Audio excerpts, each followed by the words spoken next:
स्वयंघोषित ज्योतिषी आणि भोंदूबाबा अशोक खरात प्रकरणानं सध्या राज्यात चांगलीच खळबळ माजली आहे. अशोक खरातनं अनेक महिलांवर, अल्पवयीन मुलींवर लैंगिक अत्याचार केले. काही महिलांवर तर बलात्कार देखील केला. पण तो हे काळे कारनामे करण्यासाठी महिलांना काय देत होता त्याबद्दल माहिती समोर येते, ज्यानं महिला बेधुंद होऊन जात आणि खरात त्या गोष्टीचा फायदा घेत होता. व्हिडिओ पुढे बघण्यापूर्वी चॅनलला सबस्क्राईब करून बाजूस असलेली घंटी दाबायला विसरू नका, पुढील ताज्या अपडेट बघण्यासाठी. लिंगपिसाट अशोक खरातच्या काळ्या कारनाम्याचे जवळपास 56 व्हिडिओ समोर आले. तसेच त्याच्या विरोधात तक्रारी दाखल झाल्याची माहिती समोर आली आहे. आता या लैंगिक शोषण प्रकरणातील धक्कादायक तपास SITच्या हाती आहे. खरातच्या पाशवी कृत्यांविषयी एक करत धक्कादायक माहिती उघडकीस येत असून महिलांना आपल्या जाळ्यात ओढण्यासाठी त्यानं वापरलेल्या गूढ औषधाची माहिती समोर येऊ लागली आहे. पीडितांना बेशुद्ध करण्याची कथित पद्धत.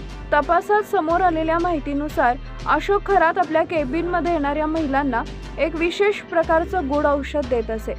हे औषध खारट किंवा कडवट चवीचं असल्याचं समोर आलंय.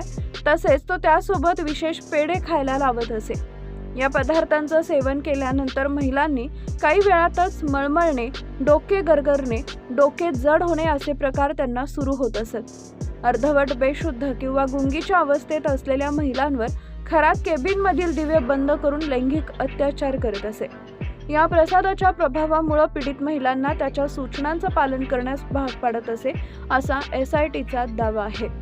औषधात काय होतं? या प्रकरणातील सर्वात मोठं रहस्य म्हणजे खरात महिलांना दिलेल्या त्या खारट द्रवात आणि पेढ्यांमध्ये नेमकं कोणते रसायन किंवा घटक मिसळले होते.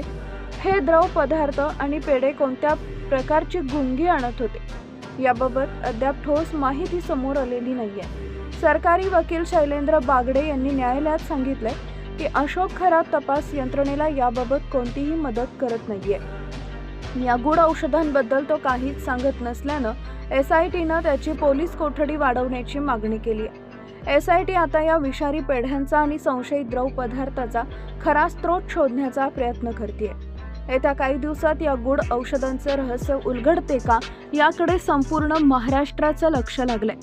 काल अशोक खरातला कोर्टात हजर करण्यात आले होते. न्यायालयानं त्याला 4 दिवसांची पोलीस कोठडी सुनावली आहे. त्यामुळे आरोपीला 1 तारखेपर्यंत पोलीस कोठडीत ठेवण्यात येणार आहे. आता खरात प्रकरणात नवीन कोणती माहिती समोर येते याकडे सर्वांचं